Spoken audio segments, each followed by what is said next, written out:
Lo tuve que dejar abierto. No se crea, así es el saco.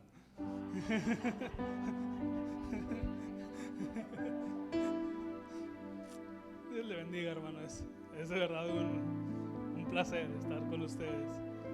Yo estoy confiado en que Dios quiera hablarnos en esta tarde. Yo estoy seguro de la palabra que Dios quiere traer a nuestras vidas. Estoy completamente convencido de ello. Y lo comentaba con los hermanos del primer servicio.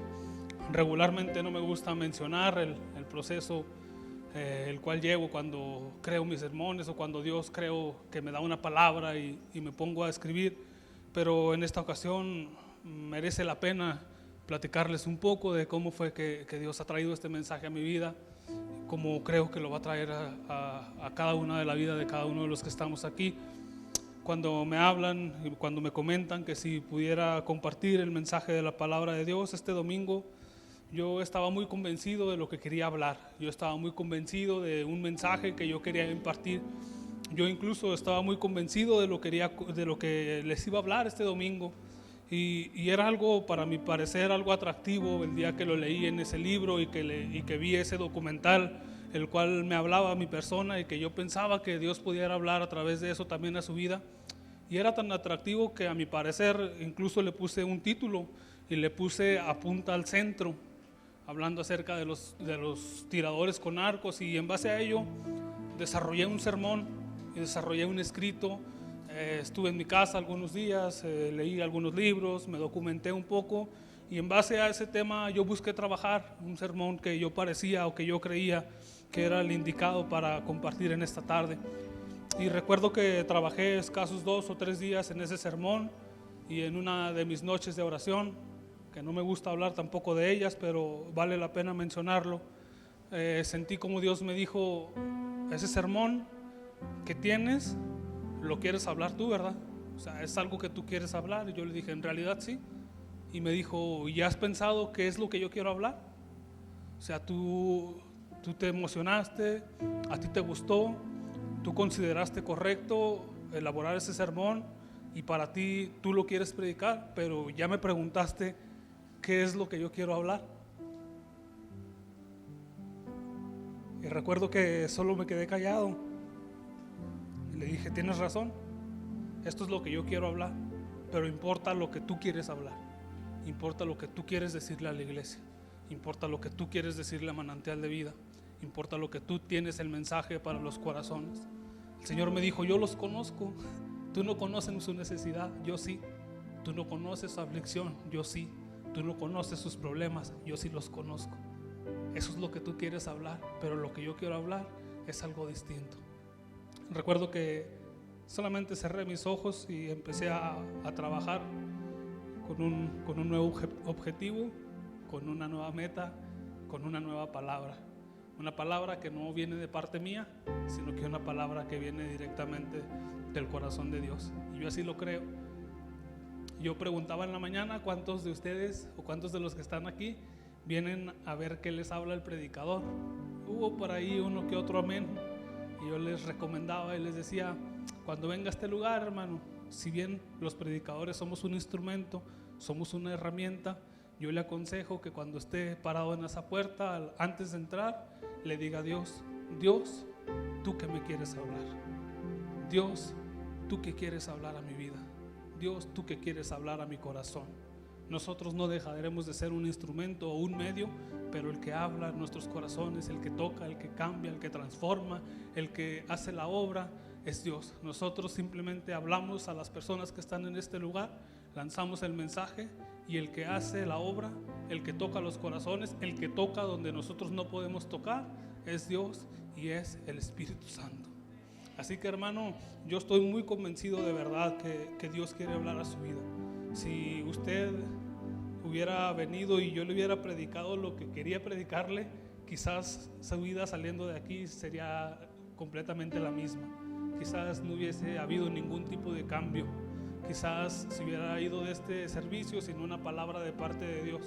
Pero yo hoy estoy seguro, hermano, completamente seguro, como en cada uno de mis mensajes, que la palabra que Dios quiere traer a su vida no es una palabra de parte de Paco, es una palabra de parte de Dios. Y dicho esto, hermano, le invito a que se ponga en pie y me ayude a buscar en el libro de los Jueces, capítulo 6. Vamos a leer bastantes versículos del 1 al 16. Los Jueces, capítulo 6, versículos del 1 al 16. Cuando lo tenga, me indica con un amén.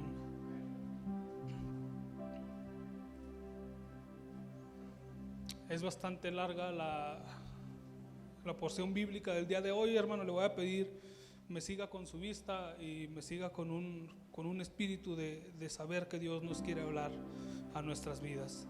Jueces capítulo 6, versículos del 1 al 16, y me permito leer la palabra de Dios en el nombre del Padre, del Hijo y del Espíritu Santo. Los hijos de Israel hicieron lo malo ante los ojos de Jehová, y Jehová los entregó en manos de Madián por 7 años, y la mano de Madián prevaleció contra Israel. Y los hijos de Israel, por causa de los madianitas, se hicieron cuevas en los montes y cavernas y lugares fortificados. Pues sucedía que cuando Israel había sembrado, subían los madianitas y amalecitas, y los hijos del oriente contra ellos subían y los atacaban. Y atacando contra ellos, destruían los frutos de la tierra hasta llegar a Gaza, y no dejaban que comer en Israel, ni ovejas, ni bueyes, ni asnos, porque subían ellos y sus ganados y venían con sus tiendas en grande multitud como langostas. Ellos y sus camellos eran innumerables, y así venían a la tierra para devastarlas. De este modo empobrecía Israel en gran manera por causa de Madián. Y los hijos de Israel, algo para señalar, hermanos, en este versículo, los hijos de Israel clamaron a Jehová. Y cuando los hijos de Israel clamaron a Jehová a causa de los madianitas, Jehová envió a los hijos de Israel un varón profeta, el cual les dijo: así ha dicho Jehová, Dios de Israel: yo los hice salir de Egipto, os saqué de la casa de servidumbre, os libré de la mano de los egipcios y de la mano de todos los que los afligieron, a los cuales eché de delante de vosotros y os di su tierra. Y os dije: yo soy Jehová vuestro Dios. No temáis a los dioses de los amorreos en cuya tierra habitáis, pero no habéis obedecido mi voz. Y vino el ángel de Jehová y se sentó debajo de la encina que está en Ofra, la cual era de Joás Abieserita, hijo de Gedeón, y él estaba sacudiendo el trigo en el lagar para esconderlo de los madianitas. Y el ángel de Jehová le apareció y le dijo: Jehová está contigo, varón esforzado y valiente. Y Gedeón respondió: Señor mío, si Jehová está con nosotros, ¿por qué nos ha sobrevenido esto? ¿Y dónde están todas sus maravillas que nuestros padres nos habían contado, diciendo: nos sacó Jehová de Egipto, y ahora Jehová nos ha desamparado y nos ha entregado en manos de los madianitas? Y mirándole Jehová le dijo, para destacar este versículo también: ve con esta tu fuerza y salvarás a Israel de la mano de los madianitas. ¿No te envío yo? ¿No te envío yo?, dice Jehová. Entonces le respondió: Señor mío, ¿con qué salvaré yo a Israel? He aquí que mi familia es pobre en Manasés y yo el menor en la casa de mi padre. Y Jehová le dijo: yo estaré contigo y derrotarás a los madianitas como si fuera un solo hombre. Vamos a orar, hermanos. Dios, te damos muchísimas gracias, Señor. De verdad, Señor, gracias porque nos tienes en este lugar. Gracias, Señor, porque tú has sido bueno, Señor, no has sido fiel, has sido grande con nuestras vidas. En esta hora, Señor, en el nombre de Jesús, Padre, te pido hables a nuestros corazones. Te pido hables a nuestra vida. Te pido, Señor, seas tú obrando, seas tú tocando nuestro espíritu, Señor. Sé tu Espíritu Santo hablando a nuestras vidas. Que la palabra, Señor, que traes para nosotros sea una palabra que fortalezca, sea una palabra que nos ayude a continuar, Señor. Sea una palabra que nos ayude a tener buen ánimo, Señor. Y que esta palabra que tú traigas a nuestras vidas, Señor, pueda hacer la diferencia en medio de nuestra adversidad, en medio de la crisis, en medio de lo que ha tocado en nuestros hogares, Señor. En el nombre de Jesús, Señor, te damos muchísimas gracias y te pedimos que nos hables en esta hora. Amén y amén. Puede tomar su lugar, hermanos.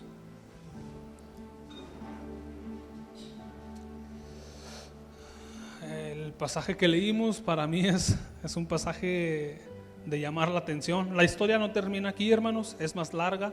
Ahorita durante el sermón les voy a platicar algunas cosas más, les voy a hablar acerca de unas cosas más que hay en la Biblia, porque la historia no termina aquí, sino que se extiende hasta el capítulo 7 y hasta el capítulo 8 del libro de los Jueces. Pero quisiera que analizáramos este pasaje, porque yo creo que a través de él Dios tiene una palabra para nuestras vidas. No sé cuántos de ustedes en estos momentos ha llegado a tocar la crisis en su hogar, ha llegado a pegar la adversidad en nuestras casas. Quizás por motivo de la pandemia hemos perdido el trabajo, hemos perdido la esperanza. Quizás por motivo de la enfermedad la crisis ha tocado a nuestros corazones. No sé cuál sea la crisis que haya tocado a su vida, hermano, pero yo hoy creo que Dios puede traer un mensaje, una palabra que pueda alentar en medio de aquella dificultad. En primer lugar, hermanos, yo quisiera comentarles, cuando observaba esta historia, yo pensaba mucho en una obra de teatro que había visto hace algún tiempo, y para mí en ocasiones nuestra vida, y para mí en ocasiones la vida se convierte en una obra de teatro, una puesta en escena. En ocasiones nos toca estar en algún lugar, en ocasiones nos toca estar en otro ambiente, en ocasiones las luces prenden, en ocasiones tenemos que responder de cierta o tal manera, y para mí en ocasiones nuestra vida se asemeja a una obra de teatro. Hay algunos aspectos interesantes dentro del teatro que quisiera compartir con ustedes.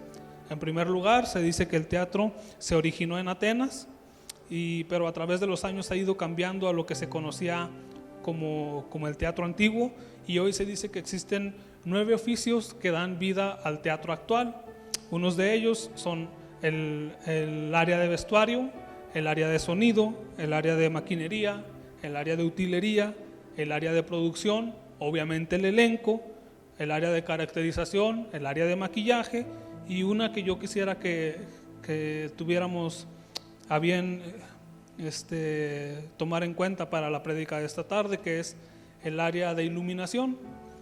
¿Qué hace esta área? Esta área se encarga de preparar el ambiente propicio dentro de la escena para que algún actor o alguna persona o algún lugar tome relevancia. Se ha fijado que en ocasiones sale un faro que apunta directamente al actor principal en las obras de teatro. Entonces lo que hace el iluminador en el teatro es dar realce o dar protagonismo a cierta persona dentro de la obra.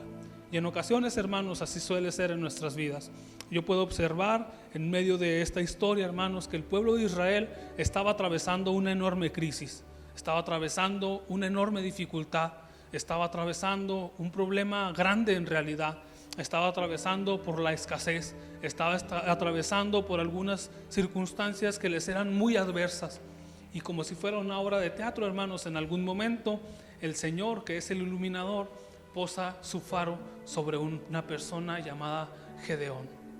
Le da protagonismo, lo hace resaltar y le visita, esperando que sea él quien libre a los israelitas de la mano de los madianitas, una mano que los había tenido esclavizados. Y quisiera, una vez dicho esto, hermanos, que observáramos algunas características muy importantes dentro de esta historia. De la misma manera en la que Dios funge como un iluminador en esta historia, Dios puede fungir como iluminador en nuestras vidas, dando realce a la obra que podemos empezar a vivir. En primer lugar, hermanos, yo puedo ver versículo 2 y versículos 3, 4 y 5 que el pueblo de Israel estaba atravesando por una enorme crisis. La crisis había llegado a golpear al pueblo de Israel en gran manera. Dice el versículo 1 que los hijos de Israel hicieron lo malo ante los ojos de Dios, y entonces Dios los entregó en esclavitud durante 7 años. Esa esclavitud, hermanos, se convirtió en la peor pesadilla de Israel durante todo ese tiempo. Yo puedo ver, hermanos, que la crisis golpeó con tanta fuerza la vida de Israel que llegó y golpeó también su lugar de confort o su zona de seguridad. Dice la palabra de Dios, versículo 2, que los hijos de Israel tuvieron que construirse cuevas, tuvieron que irse a las cuevas, tuvieron que esconderse, tuvieron que construir lugares fortificados, porque el problema era constante, porque los madianitas llegaban y golpeaban directamente hacia el pueblo, porque su casa en ese entonces no era segura. Llegó a golpear con tanta crisis, con tanta fuerza la crisis en Israel, que incluso su hogar no fue seguro. Tuvieron que huir, tuvieron que esconderse. ¿Cuántos de nosotros, hermanos, en ocasiones ha llegado la crisis a golpear a nuestra casa? Ha llegado a golpear a nuestro hogar, que incluso, hermanos, en determinado momento la casa no es un lugar seguro. ¿A qué voy con esto, hermanos? Que ha llegado la crisis, que ha llegado la escasez, que ha llegado la enfermedad. En ocasiones, cuando uno anda trabajando, cuando está fuera de su casa, lo que más quiere es llegar a su casa con su familia, con su esposa, con la gente que viva con él, y tener un poco de descanso, tener un poco de paz, tener un poco de tranquilidad, tener un poco de descanso de la jornada laboral y de los problemas que nos acontecen día a día. Y en ocasiones, hermanos, la crisis golpea con tanta fuerza a nuestra casa, a nuestro hogar, a nuestras vidas, que incluso la casa ya no es un lugar seguro. Incluso en casa estamos pensando constantemente. Ni en casa descansamos, hermanos, de aquel problema, de aquella necesidad. Ni siquiera en casa podemos dejar de lado aquel grande peso que hemos venido cargando. Ni siquiera en casa podemos dejar de lado aquello que nos ha venido siendo nuestra pesadilla durante un largo tiempo. Aquella crisis que ha venido a ponerse en nuestro hogar, en nuestra vida, como algo primordial, como algo en lo que pensamos cuando nos despertamos y algo que pensamos antes de dormir. Y de esta manera acontecía en el pueblo de Israel, hermanos. La crisis golpeó con tanta fuerza a sus vidas, a su nación, que incluso su casa no fue segura. En segundo lugar, hermanos, dentro del versículo 3, versículo 4 y 5, puedo ver que la crisis, en este caso en Israel, golpeó de tal manera que llegó a impactar directamente a su economía. Dice la palabra de Dios que cuando el pueblo de Israel iba a sembrar, iba a cosechar, iba a levantar sus cosechas, entonces en ese momento llegaban los madianitas, los amalecitas y los hijos del oriente y destruían todo a su paso. Y no solamente destruían lo que habían sembrado, sino que acababan con su ganado, con sus ovejas, y no quedaba nada en la casa de Israel. Y el versículo nos lo dice: e Israel empobrecía en gran manera a causa de lo que Madián había venido a dejar en sus vidas. Así es en nuestras vidas en ocasiones también, hermano. La crisis, la enfermedad, el desempleo, la adversidad ha venido a tocar a nuestras casas, ha venido a pegar en nuestras vidas y ha afectado también directamente en lo económico. En aquel entonces la actividad de siembra y la actividad ganadera eran el principal ingreso de toda la nación de Israel. Entonces, destruyendo todo esto, Israel quedaba pobre. No había recursos, no había más recursos. En ocasiones, hermanos, la enfermedad ha tocado a nuestra vida, que ha acabado con nuestros recursos. En ocasiones, hermanos, el desempleo y la adversidad han llegado a pegar a nuestro hogar y han acabado con lo poco que tenemos. Algunos de nosotros pudiéramos pensar: bueno, todavía tengo alguito ahí ahorrado. Y llega la enfermedad, llega la adversidad y acaba con aquello que creíamos nosotros en lo cual teníamos seguridad. La crisis, hermanos, llega e impacta nuestras vidas de estas maneras también. Llega, impacta nuestra zona de confort como con los de Israel, y llega en ocasiones e impacta directamente en nuestra economía. Yo puedo ver también, hermanos, en el versículo 6 que la crisis no solamente impactó en la zona de confort, no solamente impactó en la economía, sino que llegó a impactar en el estado anímico del pueblo de Israel. Dice el versículo 6: de modo que empobrecía a Israel en gran manera por causa de Madián, y los hijos de Israel clamaron a Jehová. En ese momento, hermanos, después de 7 años de estarse despertando, de estarles robando el sueño, de no comer bien, de no tener algo de libertad, algo de paz, en ese momento el pueblo de Israel clamó a Jehová. Pero yo quiero destacar esto: ¿quién de nosotros cuando no come bien? ¿Quién de nosotros cuando no hay economía? ¿Quién de nosotros cuando no hay fuerzas tiene un buen ánimo? En ocasiones, hermanos, todas estas circunstancias que rodean a la crisis, todas estas circunstancias que rodean a nuestro problema, todas estas circunstancias que vienen a golpear se traducen en un estado de ánimo bajo, en un golpe emocional, el no tener para comer, el no tener para solventar nuestros gastos, el no tener un lugar seguro, el no poder descansar, el no poder tener paz. Llega y golpea directamente en el estado anímico del pueblo de Israel. La casa no era segura, no se descansaba bien, el ataque era constante. El ataque, aquella crisis venía constantemente a recordarle al pueblo de Israel que estaban siendo esclavos. Constantemente, a largas horas del día, quizás en la mañana, en la tarde y en la noche, el pueblo de Israel pensaba que la crisis, que la dificultad, que la esclavitud, que el problema lo superaba. Y así pasa en nuestras vidas, hermanos. El problema, la crisis es tan grande que en ocasiones viene a ocupar el primer lugar en nuestros pensamientos. Es constante el ataque del enemigo diciéndote: estás quebrado, estás enfermo, no hay salvación, no hay otra oportunidad, no lo vas a lograr. Y en ocasiones en nuestras vidas viene a pasar de esta manera, hermanos. El problema no solamente vino a atacar su zona de confort, ni su economía, ni su estado anímico, sino que el problema vino a atacar directamente en su actividad diaria. Dice la palabra de Dios que cuando el pueblo de Israel sembraba, invertía un poco, compraban algunas semillas, invertían esfuerzo, invertían dinero, invertían tiempo, y cuando iban a cosechar, entonces llegaba el problema y arrasaba con todo. En ocasiones, también en nuestras vidas, hermanos, el problema llega a arrasar con todo el esfuerzo. ¿Cuántos de nosotros, luchando con el carácter, no tratamos de generar un buen ambiente en nuestra familia, y cuando la crisis golpea, cuando la crisis impacta, entonces el problema llega y arrasa con todo aquello que habíamos creado hasta ese momento, con todo el esfuerzo que habíamos dedicado, con toda la inversión que habíamos hecho, con todo lo que nos habíamos esforzado, y creyendo que pues estábamos a punto de conseguir el objetivo, el problema llega y nos arrebata todo de las manos. Y de esa manera pasaba con el pueblo de Israel, hermanos. El esfuerzo de la siembra, el esfuerzo de regar, el esfuerzo, la inversión que ellos habían hecho, el problema llegaba constantemente y barría con todo el avance que ellos llevaban, y barría con todo aquello que ellos tenían. Y en ocasiones, cuando la crisis golpea nuestra casa, hermanos, así es.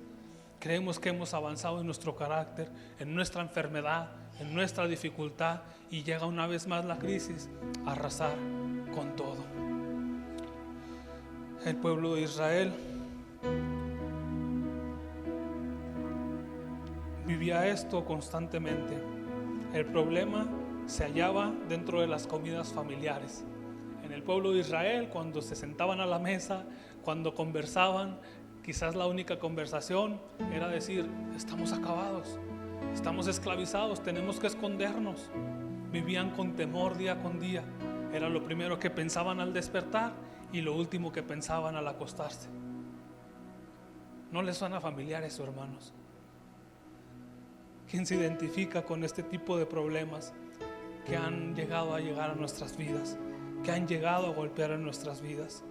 El problema drena, el problema absorbe y el problema aspira tanto nuestras fuerzas como nuestro carácter. Los recursos, los pensamientos y los esfuerzos de los israelitas, cada vez que iban avanzando, eran eliminados a causa de su problema.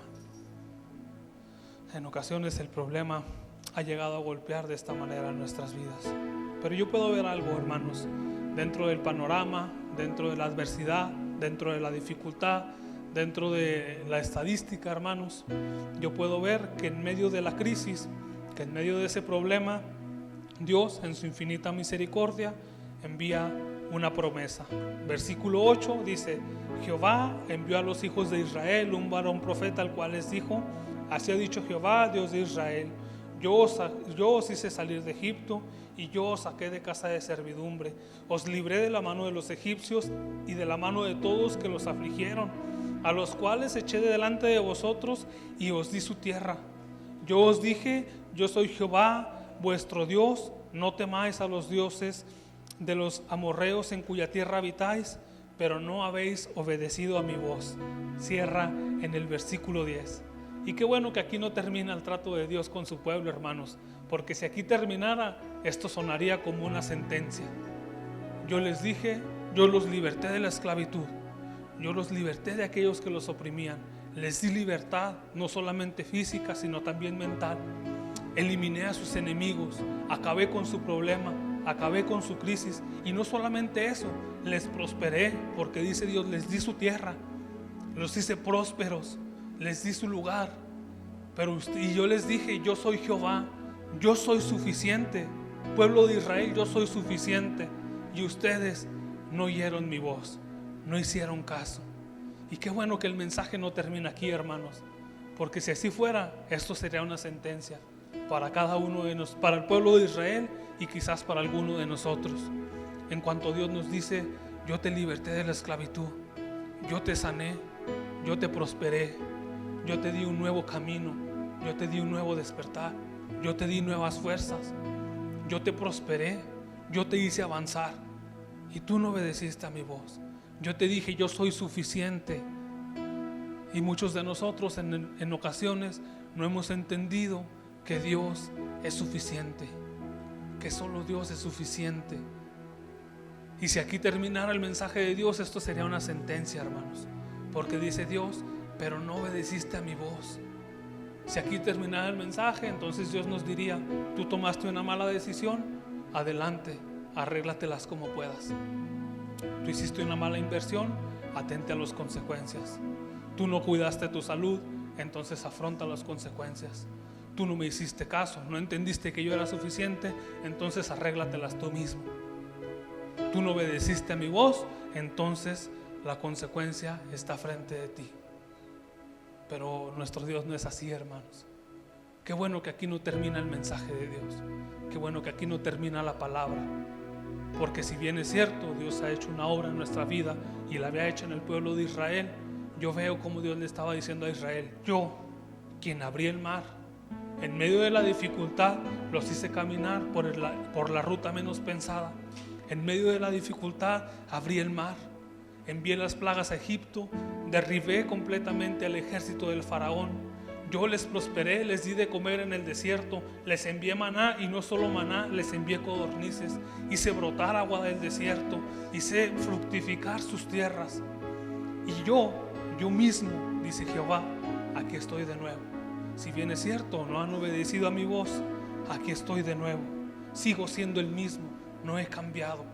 Hermanos, gloria a Dios porque tenemos un Dios que es inmutable, un Dios que abrió el mar, un Dios que hace milagros, un Dios que ha sanado, un Dios que ha prosperado, un Dios que nos ha cambiado, y ese mismo Dios sigue estando con nosotros. Ese mismo Dios sigue estando con su iglesia. Ese mismo Dios sigue estando con Manantial de Vida. Ese mismo Dios sigue estando en nuestras vidas. Y yo puedo ver que Dios le decía, hey, aquí estoy. Si bien has metido la pata, si bien la has regado, si bien no has obedecido, pero aquí sigo. Sigue siendo el mismo. Y yo puedo ver que en medio de la dificultad, que en medio de la adversidad, llega la promesa. Pero la promesa para el pueblo de Israel, hermanos, no comienza con el varón de Dios, que llega en el versículo 8 y que les habla un mensaje traído de parte de Dios. La promesa comienza en el versículo 6. Vaya conmigo al versículo 6, dice la palabra de Dios. De este modo empobrecí a Israel en gran manera por causa de Madián y los hijos de Israel. Aquí está el detalle, hermanos. Aquí empieza la promesa. Los hijos de Israel clamaron a Jehová. La promesa no empieza con aquel profeta, hermanos. La promesa empieza en el clamor. La promesa empieza en el buscar a Dios, en el reconocerle, en el saber que Él es suficiente, en el saber que Él es todopoderoso, en el saber que Él todo lo puede, en el saber que Él sigue estando con nosotros. Los hijos de Israel, después de 7 años de ya no aguantar más, hermanos, no sé cuánto esté usted batallando con su adversidad, no sé cuánto tiempo tenga batallando con su adversidad, con su problema, con la crisis que ha venido a golpear a su vida, pero lo que sí sé, hermanos, es que el pueblo de Israel aguantó 7 años, y después de 7 años el pueblo de Israel clamó. No sé cuántos años espere aguantar usted, hermano, no sé cuál sea su límite, no sé cuál sea su límite, Pero cuando usted se decide clamar a Dios, entonces ahí empieza la promesa. En el clamor empieza la promesa, hermanos. Yo puedo observar en este versículo que ellos reconocían una vez más que tenían a alguien poderoso de su lado. Ellos volvían a meter al campo a su mejor jugador. Se habían olvidado de él, pero en el momento de la crisis, en el momento de la adversidad, ellos sabían que contaban con alguien que lo podía lograr. Y en ese momento ellos decidían volver a meter al campo a su mejor jugador.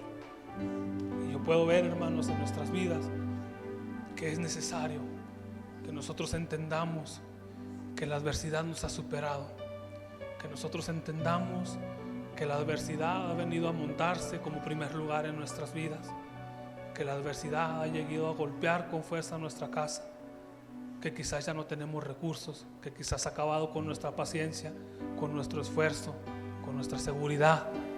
Pero ahí, hermanos, sean medio año, sean 2 meses, sean 5 años, sean 20 años, no sé cuántos años sean, hermanos, si tú decides volver tu mirada a aquel que todo lo puede, allí empieza la promesa. Dice la palabra de Dios, versículo 10: yo les dije, yo soy suficiente, y no obedecieron mi voz, pero sigo siendo el mismo. Esto no lo dice la Biblia, pero yo sé que Dios sigue siendo el mismo. Punto número 3, hermanos. No quiero alargarme mucho porque ya estoy tomando bastante tiempo.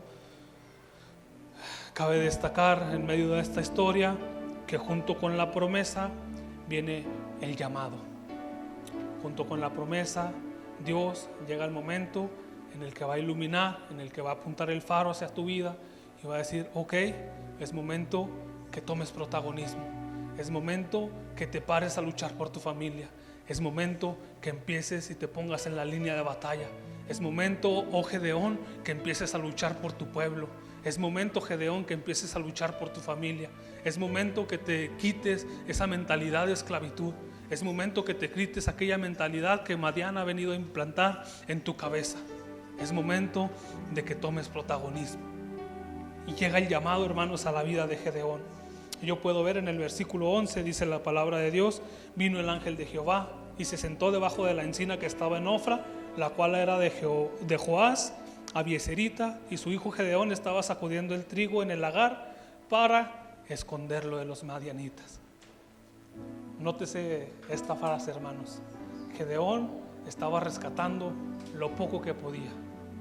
Gedeón dijo: bueno, salvemos lo poquito ahí para comer 1 o 2 días y pues sigamos siendo esclavos. En ese momento, para Gedeón representaba salvar lo poco que se pudiera y ya que. Pero Dios, hermanos, envía a su ángel, el ángel de Jehová, y vean las palabras con las que llega el ángel de Jehová y le dice la palabra de Dios, versículo 12: el ángel de Jehová le dijo: Jehová está contigo, en primer lugar, varón esforzado y valiente. Caray, que no era el mismo que estaba escondiendo un poco, que no era el mismo que quería salvar lo más que se pudiera. Dios había visto en él, hermanos, algo que quizás ni siquiera él había visto. Varón esforzado y valiente. Imagínense, hermano, que en medio de su problema, en medio de su crisis, llegue Dios y se le presente y diga: Nori, esforzada y valiente. Paco, esforzado y valiente. Caray, hasta como que saca uno más el pecho, ¿verdad? Dice uno: sí soy, Señor. ¿Qué hay que hacer? En ese momento, hermanos, Dios se presenta con estas palabras. Pero hay algo importante, hermanos, dentro de este llamado que quisiera que observemos. Dice la palabra de Dios que después de esto Gedeón respondió: Señor mío, si Jehová está con nosotros, ¿por qué nos ha sobrevenido todo esto? ¿Dónde están todas sus maravillas que nuestros padres nos habían contado diciendo: no nos sacó Jehová de Egipto? ¿Y ahora qué? ¿Nos ha desamparado y nos ha entregado en mano de los madianitas? Gedeón dijo: caray, pues no que estás conmigo, Señor, no que has estado con nosotros. ¿Por qué estoy pasando esto? ¿Por qué estoy pasando con la adversidad? ¿Por qué estoy enfrentando la enfermedad? Si tú has estado con nosotros, entonces ¿dónde están tus maravillas? Entonces, ¿dónde han estado tus milagros? Entonces, ¿dónde ha estado tu obra en mi vida? Y seguimos, hermano, en la historia. Qué bueno que la historia no termina aquí, insisto. Y mirándole, el ángel de Jehová, versículo 14, le dijo: ve con esta tu fuerza. Otra versión dice: ve con la fuerza que te queda. Y muy importante, dice: y salvarás a Israel de las manos de los madianitas. Y Jehová le dice: ¿no te envío yo? ¿No te envío yo? Ve con la poca fuerza que te queda, yo te envío. Gedeón, hermanos, valga la expresión, porque vemos en el capítulo 15, dice: ¿con qué salvaré yo a Israel? He aquí que mi familia es pobre y yo el menor en la casa de mi padre. Ya Jehová le había dicho que él iba con él, que él era suficiente.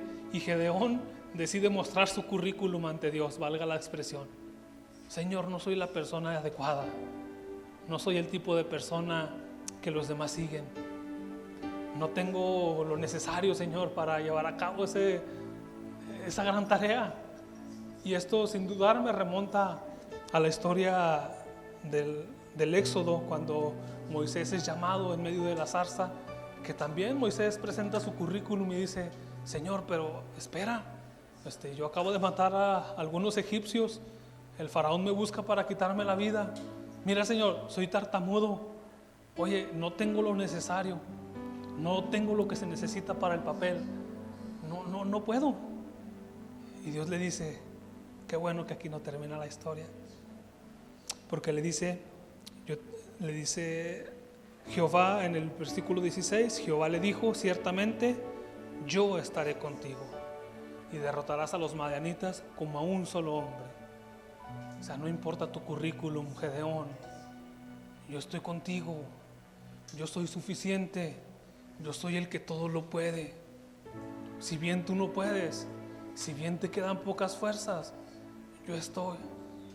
Esa es la palabra de Dios, que Dios le llamó y le dijo: ve con la fuerza que te queda.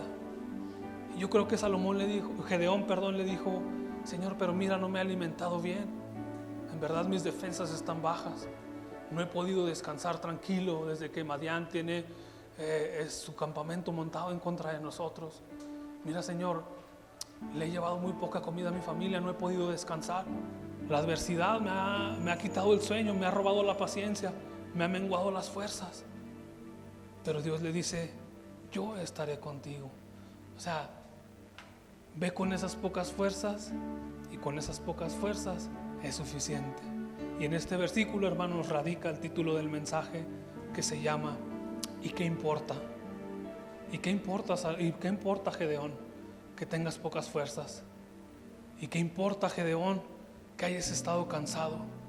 ¿Y qué importa, Gedeón, que no tengas lo necesario para el papel? ¿Y qué importa, Gedeón, que creas que eres el menor de todos? Porque Gedeón dice: Señor, mi familia es la más pobre en Manasés, no me van a seguir, ¿quién me va a hacer caso? Es más, ni siquiera mi familia creería en mí, porque dice: soy el menor de toda la familia. No importa. ¿Y qué importa? ¿Y qué importa? Dice el Señor. ¿Y qué importa, Gedeón, si yo voy contigo?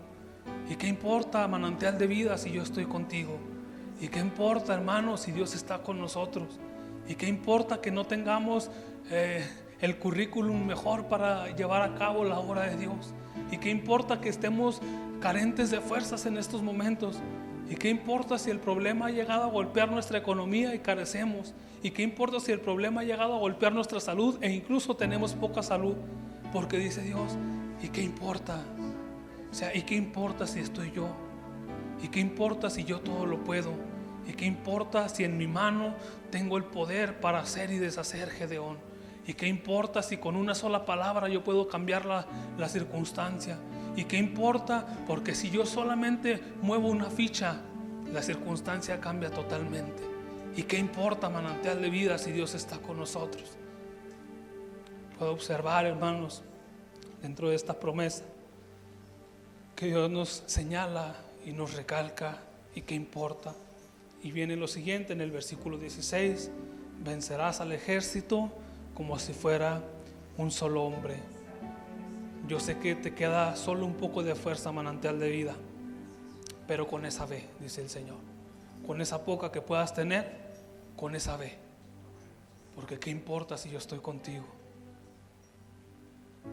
Ya casi para terminar, hermanos, puedo observar que dentro de este llamamiento hay algo muy interesante.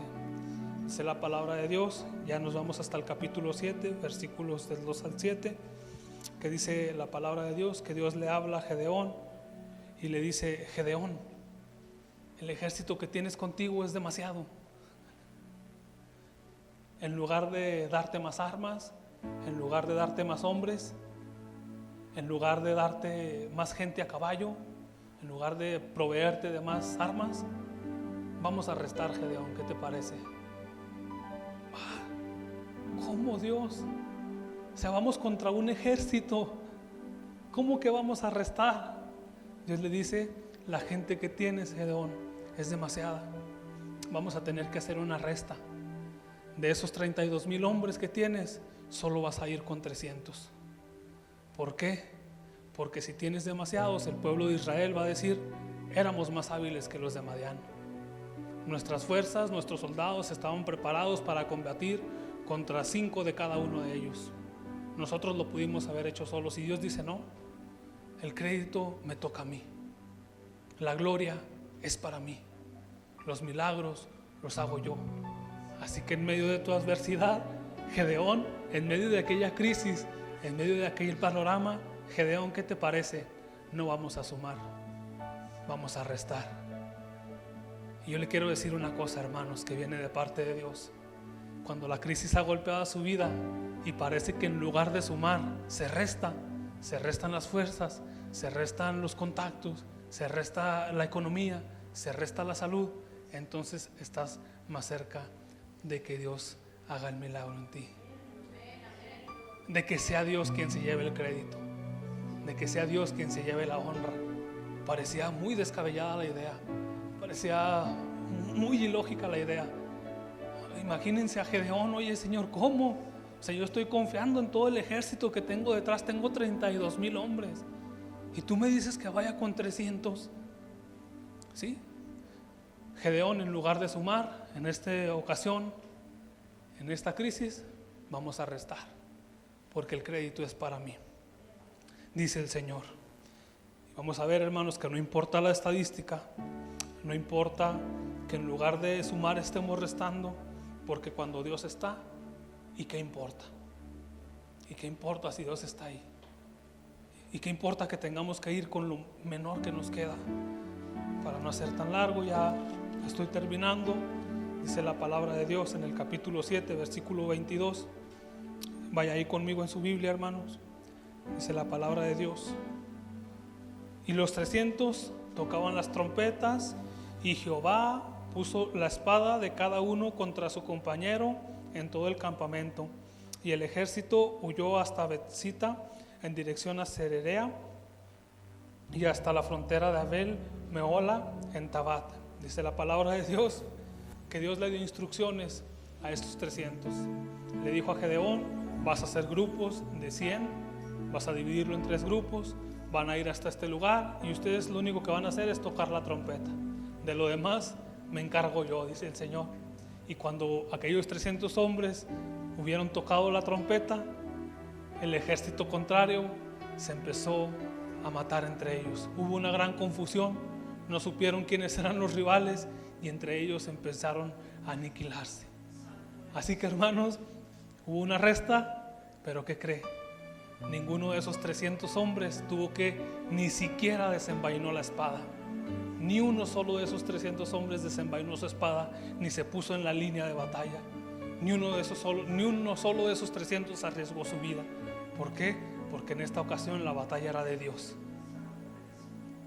Y Él se encargó de realizar el milagro sin que ni siquiera se desenvainara una espada, sin que Gedeón echara mano de eso poco que tenía. Dios le dijo: no es necesario. ¿Y qué importa, Gedeón, si estoy yo? De mí es la batalla, Gedeón, yo me encargaré. Y más adelante, hermanos, algo muy lindo, versículo 25, dice la palabra de Dios del capítulo 7: y tomaron a los príncipes de los madianitas, Oreb y Zeeb, y mataron a Oreb en la peña de Oreb, y a Zeeb lo mataron en el lagar de Zeeb, y después que siguieron a los madianitas, trajeron las cabezas de Oreb y de Zeeb a Gedeón al otro lado del Jordán. ¿A qué vamos con esto, hermanos? Se corrió el rumor de que Gedeón había logrado acabar con la mayor parte del ejército de los madianitas, y hubo gente que se decidió sumar a la batalla de Gedeón. Algunas de las otras tribus, el ejército de algunas de las otras tribus de Israel, dice que siguió a los madianitas, agarraron a los príncipes, a los principales de los madianitas, y después vinieron a traerle las cabezas a Gedeón. Es decir, hermanos, no solamente Gedeón no peleó, sino que recibió el trofeo sin tener que hacer nada. Llegó la cabeza de los príncipes de Madián a Gedeón, a las manos de Gedeón, sin que él tuviera que haber hecho nada. ¿Cómo no agradecer a Dios, hermanos?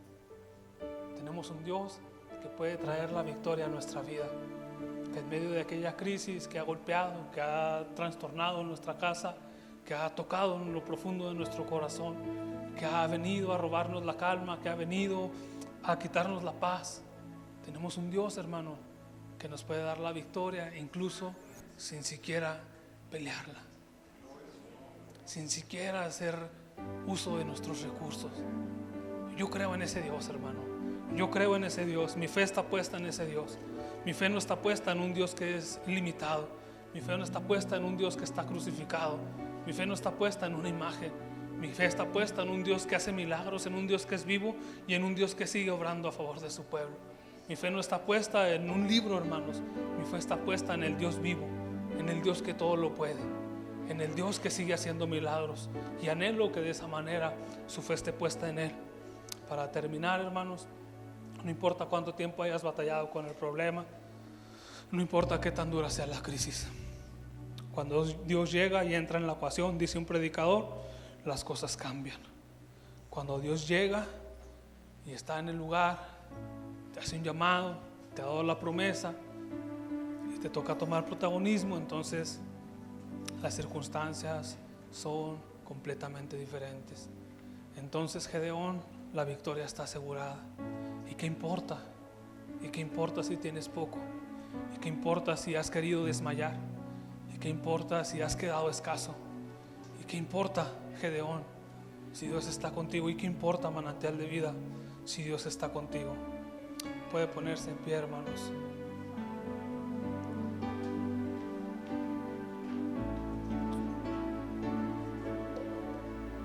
Y quisiera contar una historia que hace tiempo conocí y en lo personal me agrada mucho.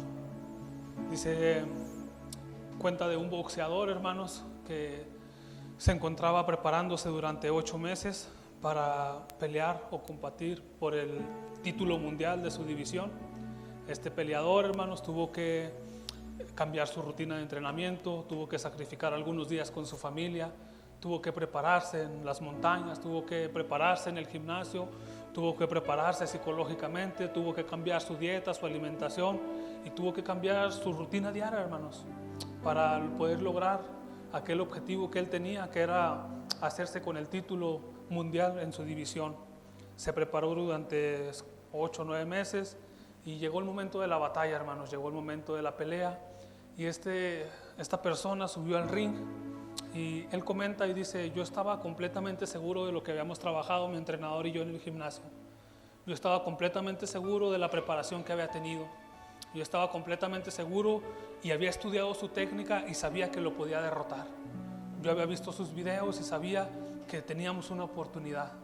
Dice, desgraciadamente en el primer round subí al cuadrilátero, al ring, y inmediatamente, un minuto después, mi contrario lanza un volado de derecha, me pega en el mentón y caigo a la lona.